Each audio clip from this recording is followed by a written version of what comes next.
MP के कई जिलों में तेज हवाओं के साथ बारिश का अलर्ट। मौसम विभाग ने अगले 24 घंटे के लिए जारी की चेतावनी। 30 से 40 किलोमीटर प्रति घंटे की रफ्तार से चल सकती हवाएं। दुनिया में कोरोना संक्रमित अब 37 लाख के करीब। मौत का आंकड़ा बढ़कर 2,58,000 के पार। 12 लाख से ज्यादा इलाज से हुए ठीक।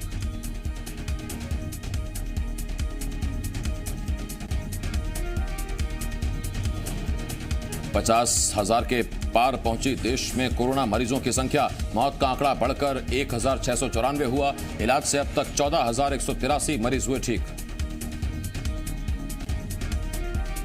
स्वास्थ्य मंत्री डॉक्टर हर्षवर्धन ने कहा, जंग जारी है। देश के सारे जिलों को ग्रीन जोन में बदलेंगे। 33,500 कोरोना मरीजों का जारी है इलाज।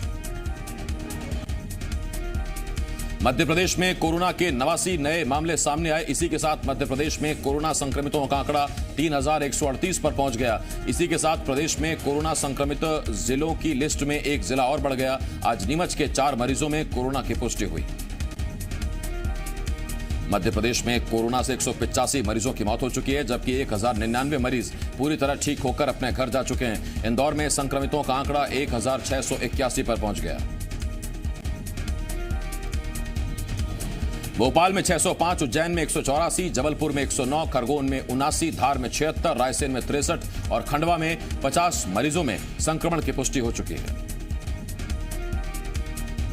बीते 24 घंटों में छत्तीसगढ़ में कोरोना का एक भी नया मामला सामने नहीं आया है। हालांकि प्रदेश में कोरोना संक्रमितों का आंकड़ा 59 पर पहुंच गया, जिसमें से 36 मरीज ठीक होकर अपने घर जा चुके हैं, जबकि 23 संक्रमितों का इलाज रायपुर एम्स में जारी है।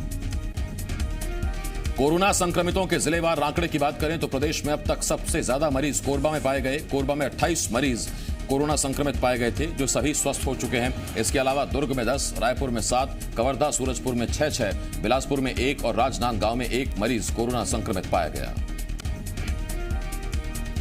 सीएम शिवराज सिंह ने कोरोना पर समीक्षा बैठक ली। बैठक में सीएम ने कंटेनमेंट इलाकों पर विशेष ध्यान देने के निर्देश दिए। कुछ शहरों में कंटेनमेंट इलाकों में कोरोना मरीज बढ़ने पर सीएम ने चिंता जताई है। सीएम ने इन इलाकों के लिए लॉन्ग टर्म प्लान बनाने के निर्देश दिए, ताकि यहां वायरस की चेन को तोड़ा जा सके।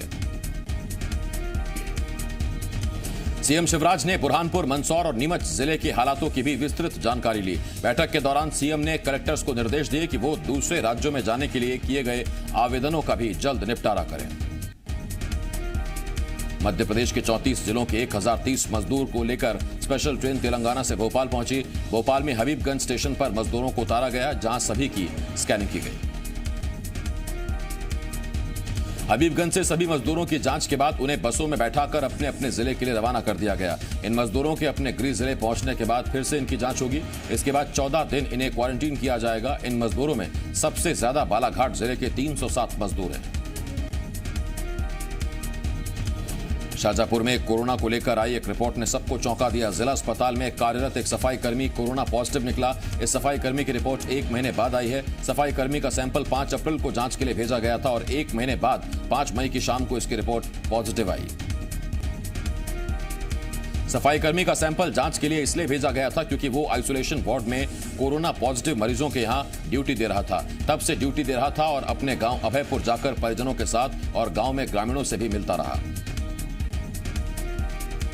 कोरोना संकट के बीच मध्य प्रदेश हाईकोर्ट समेत सभी जिला कोर्ट की गर्मियों की छुट्टियां रद्द कर दी गई हैं। मध्य प्रदेश हाईकोर्ट के रजिस्ट्रार जनरल ने इस संबंध में नोटिफिकेशन जारी कर दिया है। नोटिफिकेशन के मुताबिक इस बार कोरोना की वजह से काम का काफी नुकसान हुआ, जिसे देखते हुए इस बार समर वेकेशन के दौरान भी काम किया जाएगा। आपको बता दें कि 18 मई से 12 जून तक हाईकोर्ट के समर वेकेशन होते हैं। लॉकडाउन में छत्तीसगढ़ के वकीलों की आर्थिक मदद की मांग को लेकर अधिवक्ता आनंद मोहन तिवारी की तरफ से दायर याचिका पर बिलासपुर हाईकोर्ट में सुनवाई हुई। हाईकोर्ट ने सभी पक्षकारों को अच्छी योजना बनाने पर पेश करने के निर्देश दिए। अब मामले की अगली सुनवाई 25 मई को होगी। श्योपुर के विजयपुर के हल्लापुर गांव में तेज आंधी के बाद भीषण आग लग गई। देखते देखते आग पूरे गांव में फैल गई और आग की लपटों ने कई घरों को अपनी चपेट में ले लिया।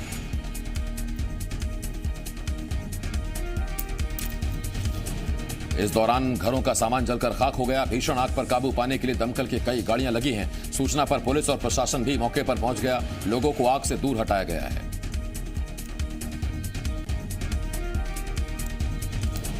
कोरोना संकट के बीच छत्तीसगढ़ में मौसम का मिजाज बदल गया। राजधानी रायपुर में भी तेज आंधी के साथ बारिश हुई। रायपुर के अलावा प्रदेश के कई और इलाकों में बारिश हुई।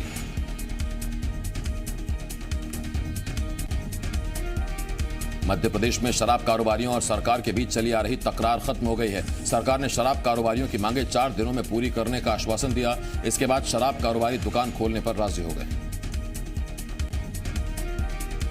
तो आपको बता दें कि शराब कारोबारी लॉकडाउन से हुए नुकसान के बाद लाइसेंस फीस में 25% की कमी करने की मांग कर रहे थे। इस दौरान 2 दिनों तक प्रदेश के कई ग्रीन जोन में शराब कारोबारियों ने अपनी दुकानें नहीं खोली थी। हालांकि अब सरकार ने इनकी मांगे मानने पर सहमति दे दी है।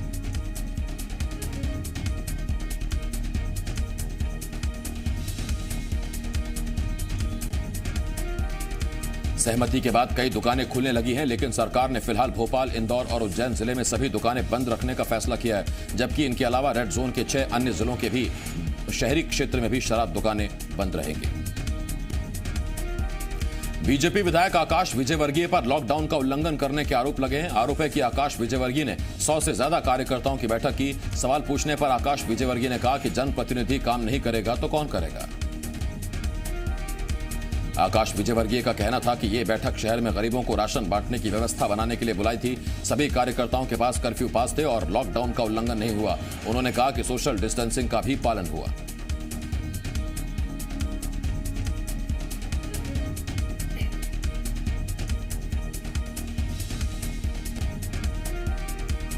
निलंबित आईपीएस मुकेश गुप्ता की मुश्किलें बढ़ गई हैं। मुकेश गुप्ता समेत 3 लोगों पर एमजीएम अस्पताल में गड़बड़ी के मामले में ईओडब्ल्यू ने एफआईआर दर्ज की है।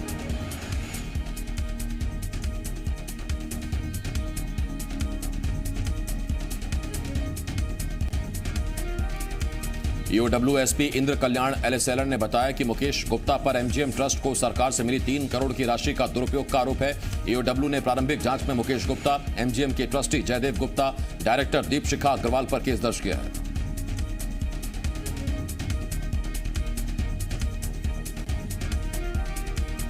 गुजरात से कांग्रेस के राज्यसभा प्रत्याशी शक्ति सिंह गोहिल ने बीजेपी नेता ज्योतिरादित्य सिंधिया पर बड़ा आरोप लगाया है। जी मध्य प्रदेश छत्तीसगढ़ के संपादक दिलीप तिवारी से खास बातचीत में शक्ति सिंह गोहिल ने कहा कि ईडी और सीडी की वजह से ज्योतिरादित्य सिंधिया बीजेपी में गए। शक्ति सिंह ने सिंधिया को विभीषण बताने वाले शिवराज सिंह चौहान के बयान पर उन्होंने कहा कि यह विभीषण का अपमान है, क्योंकि विभीषण ने सच और धर्म का साथ दिया था। सिंधिया पर शक्ति सिंह गोहिल के बयान पर बीजेपी ने कांग्रेस को हताश और निराश बताते हुए कहा, कांग्रेस अब तक सिंधिया फोबिया से बाहर नहीं निकल पा रही। उन्हें सोते जागते हमेशा सिंधिया ही नजर आ रहे हैं। कांग्रेस ने शक्ति सिंह गोहिल के आरोप का समर्थन किया और कहा कि सिंधिया कांग्रेस छोड़ बीजेपी में गए हैं तो माना जा सकता है कि बीजेपी ने साम दाम दंड भेद का प्रयोग किया। उसमें ईडी भी हो सकती है और अन्य संस्थाएं भी हो सकती हैं। कमलनाथ ने सीएम शिवराज सिंह को पत्र लिखा है। पत्र में कमलनाथ ने लॉकडाउन की वजह से आर्थिक तंगी झेल रहे दर्जी समाज के लोगों को आर्थिक सहायता देने की मांग की है। कमलनाथ ने लिखा, कपड़े सिलाई का काम ठप होने की वजह से दर्जी समाज के लोगों के सामने आर्थिक संकट खड़ा हो गया है। कमलनाथ ने कहा, प्रदेश सरकार दर्जी समाज के लोगों को 3 महीने तक हर महीने 7,500 रुपए की आर्थिक सहायता दे ताकि वो अपने परिवार का भरण पोषण कर सकें। मध्य प्रदेश में कैबिनेट विस्तार की भी खबरें तेज हैं। ऐसे में मंत्री गोविंद सिंह राजपूत, पूर्व मंत्री इमरती देवी और बीजेपी विधायक केदार शुक्ल बीजेपी दफ्तर पहुंचे और बीजेपी प्रदेश अध्यक्ष विष्णु दत्त शर्मा से मुलाकात की। मुलाकात के बाद मीडिया से चर्चा करते हुए मंत्री गोविंद सिंह राजपूत ने बताया कि प्रदेश अध्यक्ष के साथ सामान्य चर्चा हुई है। पार्टी का लक्ष्य उपचुनाव में सभी 24 सीटों पर जीत दर्ज करना है। उन्होंने कहा, हम चाहते हैं कि सिंधिया जी केंद्र में मंत्री बने, लेकिन ये केंद्रीय नेतृत्व तय करेगा। इमरती देवी ने प्रदेश अध्यक्ष वीडी शर्मा से मुलाकात की। मीडिया से बात करते हुए इमरती देवी ने कहा कि प्रदेश अध्यक्ष से सौजन्य मुलाकात थी और हम अपना नया कार्यालय देखने आए थे। इमरती देवी ने कहा कि कल सीएम साहब की शादी की सालगिरह थी, इसीलिए आज उन्हें भी बधाई दी। वहीं मंत्रिमंडल विस्तार के बारे में बात करते हुए इमरती देवी ने कहा कि यह तय करने का काम केंद्रीय नेतृत्व का है। मंडला के निवास और बिछिया विधायक अशोक मरस्कोले और नारायणपट्टा के बालाघाट जिले का दौरा करने पर विवाद खड़ा हो गया। बीजेपी ने कांग्रेस विधायकों के दौरे पर सवाल खड़ा करते हुए लॉकडाउन के उल्लंघन का आरोप लगाया। कांग्रेस विधायकों ने 2 दिन पहले बालाघाट जिले के अंबेजर गांव जाकर ग्रामीणों से मुलाकात की थी। कलेक्टर ने भी दोनों विधायकों के बालाघाट जिला जाने की बात स्वीकार की, लेकिन बालाघाट जाने की अनुमति के बारे में कहा कि उन्हें इसकी जानकारी नहीं है।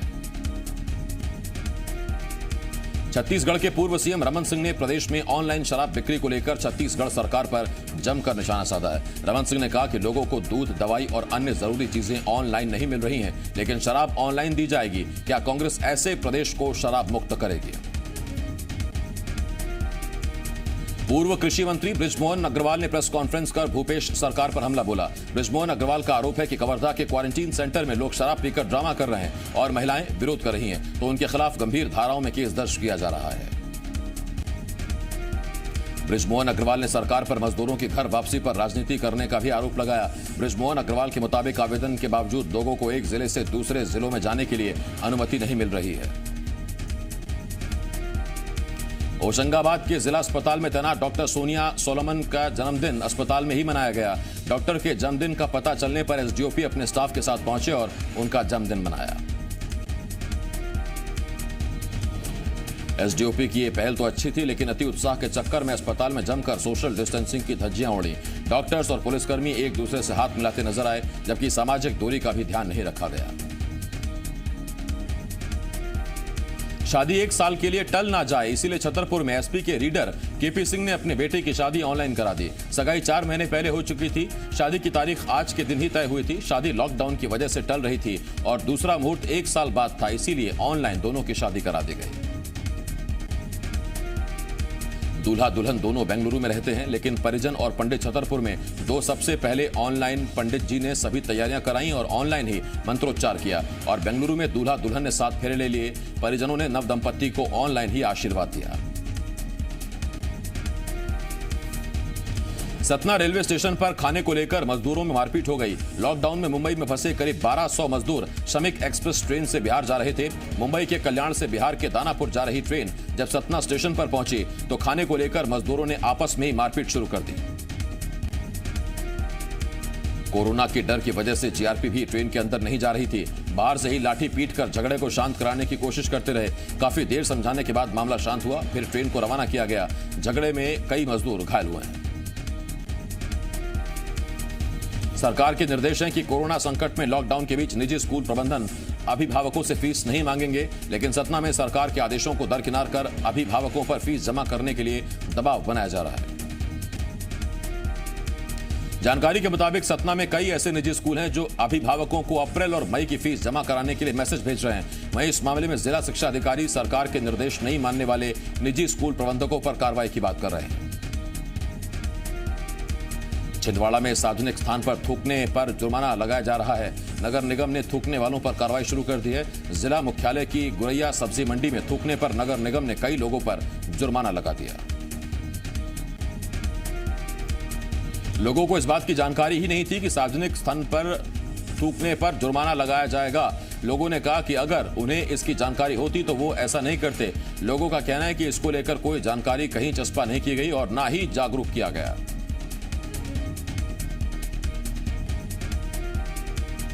डिंडोरी के अमरपुर विकास खंड के सीनियर कन्या छात्रावास में तैनात वार्डन वंदना करचम ने ड्यूटी के लिए अपना घर छोड़ दिया। महाविद्यालय के एक कमरे में ही अपनी 2 बेटियों के साथ रह रही हैं। वार्डन 18 अप्रैल से क्वारंटीन सेंटर में आए लोगों की देखरेख कर रहे हैं। राजस्थान के कोटा से लाए गए बस्तर क्षेत्र के छात्र आखिरकार अपने अपने घर पहुंच गए। सभी बच्चों को 26 अप्रैल को कोटा से छत्तीसगढ़ लाया गया था, लेकिन उन्हें कांकेर में क्वारंटीन किया गया था। इसके बाद रिपोर्ट नेगेटिव आने के बाद बच्चों को शर्तों के साथ परिजनों को सौंप दिया गया है। प्रशासन ने बच्चों और उनके परिजनों को 14 दिनों तक क्वारंटीन रहने की हिदायत दी। बच्चों को जगदलपुर लाने से पहले उनके परिजनों को इसकी जानकारी दे दी गई ताकि सभी परिजन अपने बच्चों को लेने आ सकें। बस्तर में एनसीसी कैडेट्स ने कोरोना से जंग में सबसे आगे खड़े डॉक्टर्स और स्वास्थ्य कर्मचारियों को गार्ड ऑफ ऑनर देकर सम्मानित किया। यह पहला मौका था जब स्वास्थ्य कर्मचारियों के सम्मान के लिए महारानी अस्पताल में इस तरह की व्यवस्था की गई। एनसीसी कैडेट्स ने परेड के साथ कोरोना वॉरियर्स को सलामी भी दी और उन्हें सम्मान स्वरूप स्मृति चिन्ह दिए। एनसीसी कैडेट्स से सम्मान पाकर डॉक्टर्स और स्वास्थ्य कर्मचारी गदगद नजर आए। ग्वालियर झांसी हाईवे पर कड़ी धूप के बीच मजदूर अपने छोटे छोटे बच्चों के साथ नंगे पैर ही अपने घरों को जाते दिखे। इस दौरान मौके से गुजर रहे आबकारी विभाग के एसआई मनीष द्विवेदी की नजर जब भूख और प्यास से बेहाल इन मजदूरों पर पड़ी तो वो खुद को उनकी मदद करने से रोक नहीं पाए। एसआई मनीष द्विवेदी ने न सिर्फ मजदूरों को खाने का सामान और पीने के लिए पानी दिया बल्कि उन्हें कुछ पैसे भी दिए। मनीष द्विवेदी ने फौरन स्थानीय थाने को पूरे मामले की जानकारी दी ताकि पुलिस मजदूरों को उनके घर तक पहुंचाने में मदद कर सके। सागर के बहेरिया गांव में शराब दुकान के बाहर भीड़ उमड़ पड़ी और शराब खरीदने के लिए लोगों की लंबी कतार लग गई। इस दौरान सोशल डिस्टेंसिंग की जमकर धज्जियां उड़ी। हालात बिगड़ने पर पुलिस ने मौके पर पहुंचकर भीड़ को नियंत्रित किया। शराब ठेकेदारों के साथ समझौते के बाद प्रदेश में शराब दुकानें खुलनी शुरू हो गई हैं। इसी कड़ी में बैतूल में दोपहर 2 बजे शराब दुकानों के ताले खुले। इस दौरान शराब दुकानदार सोशल डिस्टेंसिंग का पालन करवाने के लिए व्यवस्था बनाते नजर आए। जांजगीर चांपा में डॉक्टर आर के प्रसाद को क्वारंटीन रहने के निर्देश दिए गए थे, लेकिन डॉक्टर आर के प्रसाद अपना क्लिनिक खोलकर लोगों का इलाज कर रहे थे, जिसके बाद प्रशासन ने क्लिनिक बंद कराकर 14 दिन क्वारंटीन में रहने का शपथ पत्र भराया है। डॉक्टर आर के प्रसाद की बेटी कोटा में पढ़ती हैं, जिसे प्रशासन वापस लाया था और परिजनों को सौंप दिया। इस दौरान डॉक्टर से भी बच्चों के साथ 14 दिन तक क्वारंटीन रहने को कहा गया, लेकिन डॉक्टर ने अपना क्लिनिक खोल दिया। ग्वालियर के एक युवक की दुबई में करीब 1 महीने पहले मौत हो गई थी, जिसका शव सिंधिया और भारत सरकार के प्रयास से युवक का शव ग्वालियर लाया गया। उसके बाद उसका अंतिम संस्कार किया गया। बताया जा रहा है कि कपिल गर्ग दुबई में एक कंपनी में काम करता था। उसने नेपाल की लड़की सीमा से शादी की थी। इसी को लेकर परिवार वालों से विवाद के बाद कपिल गर्ग ने खुदकुशी कर ली थी। सतना में लॉकडाउन और नशे की लत ने 6 युवकों को लुटेरा बना दिया। पुलिस ने गिरोह के 4 लोगों को गिरफ्तार किया, जबकि 2 फरार हैं। सभी आरोपी रीवा के रहने वाले हैं। लॉकडाउन के दौरान ही इन लोगों ने गिरोह बनाया था और अब तक प्रयागराज से कटनी के बीच 18 लूट को अंजाम दे चुके हैं। धार में 2 प्राइवेट बसों के खिलाफ कार्रवाई की गई। दोनों बस संचालकों ने लॉकडाउन तो तोड़ा ही, सोशल डिस्टेंसिंग की धज्जियां उड़ाई। झाबुआ से दोनों बसों में लोगों को भरा गया। अंदर जगह नहीं बची तो छत के ऊपर बैठाया गया। यात्रियों से 2500 रुपए किराया वसूला गया। बसों से यात्रियों को धार के औद्योगिक क्षेत्र पीथमपुर से होते हुए रीवा ले जाया गया। पता चलने पर पुलिस ने दोनों बस संचालकों के खिलाफ मामला दर्ज किया। एक बस को रोककर ड्राइवर कंडक्टर को गिरफ्तार कर लिया गया। लॉकडाउन में फंसे मजदूर खुद अपने प्रयास से घर आने को मजबूर हैं। गुजरात से बड़वानी जिला मुख्यालय पहुंचे मजदूरों ने अपनी आप बीती बताई। मजदूरों ने कहा कि उन्होंने गुजरात के जनप्रतिनिधियों से गुहार लगाई थी, लेकिन मदद नहीं मिली। आखिर में खुद ही मजदूरों ने प्रति सवारी 2100 रुपए देकर एक बस से बड़वानी पहुंचे। मजदूरों ने बताया कि वो तो कमाने गए थे, लेकिन जेब से भी खर्च हो गए। अगर अपने घर नहीं आते तो भूख से मर जाते। जबलपुर पुलिस ने अब लोगों की खुशियों को बड़ा बनाने का फैसला किया है। पता चलने पर लोगों का बर्थडे सेलिब्रेट कर रही है। संजीवनी नगर थाना क्षेत्र में 86 साल के गंगा प्रसाद कुररिया और 3 साल की भव्या का बर्थडे था, जिसे पुलिस ने बड़ा बना दिया। थाना प्रभारी भूमेश्वरी चौहान अपने स्टाफ के साथ दोनों के घर पहुंची और जन्मदिन सेलिब्रेट किया। पुलिस का यह रूप देखकर परिवार के सदस्य और पड़ोसी भावुक हो गए। लोगों ने पुलिस की इस पहल की सराहना की। छतरपुर के महाराजपुर में क्रिकेट के विवाद में 6 युवकों ने मिलकर एक युवक की गोली मारकर हत्या कर दी। पठारी मोहल्ले में सभी क्रिकेट खेल रहे थे। मोतीलाल शिवहरे नाम के युवक का दूसरी टीम में खेल रहे राहुल शिवहरे से किसी बात पर विवाद हुआ और बात मारपीट तक पहुंच गई। लोग बीच बचाव करते रहे, लेकिन राहुल शिवहरे ने अपने 4 दोस्तों को फोन कर मौके पर बुला लिया, जिसमें राहुल चौरसिया नाम के युवक ने मोतीलाल शिवहरे को 3 गोली मार दी। गोली चलते ही हड़कंप मच गया। रतलाम में अवैध शराब को लेकर एसपी सख्ती कर रहे हैं। थाना प्रभारियों पर अब गाज गिरने लगी है। अवैध शराब के 3 मामले सामने आने के बाद एसपी गौरव तिवारी ने नामली थाना प्रभारी महेश दुबे को निलंबित कर दिया। एसपी ने एएसपी को जांच सौंप दी है। जांच होगी कि क्या थाना प्रभारी की लापरवाही थी या वो खुद इसमें शामिल थे। 2 दिन पहले नामली थाना क्षेत्र में अवैध शराब पीने से 4 लोगों की मौत हो गई थी, जबकि 3 लोगों का अभी इलाज जारी है। अंबिकापुर के गंगापुर खुर्द नालापारा क्षेत्र में 2 से 6 ज्यादा पक्के मकानों को प्रशासन की टीम ने अवैध बताकर जमींदोज कर दिया। कार्रवाई के दौरान स्थानीय लोगों में अफरा तफरी मच गई। लोग जल्दबाजी में मकान के अंदर से अपना सामान बाहर निकालते नजर आए। सामान निकालने का मौका नहीं दिया गया, जिससे लोगों का सामान मलबे में ही दब गया। बेघर हुए लोगों ने प्रशासन की कार्रवाई को गलत बताया है। अधिकारियों के मुताबिक कई बार नोटिस दिया गया था, फिर भी खाली नहीं किया गया था, जिसके बाद कार्रवाई की गई। कोरोना से निपटने के लिए कोरबा के बालकों की रहने वाली 83 साल की दादी बहुराबाई ने पीएम और सीएम और पीएम राहत कोष में 50-50 हजार रुपए दान किए। कलेक्टर को चेक सौंपा। दादी ने देश और प्रदेश की जनता की खुशहाली की कामना की। जबलपुर कलेक्टर भरत यादव ने घर पर हेयर कट कराकर घर पर ही रहने का संदेश दिया। कलेक्टर भरत यादव की फोटो सोशल मीडिया पर वायरल हो रही है, जिसमें वो अपनी पत्नी से हेयर कट करवा रहे हैं।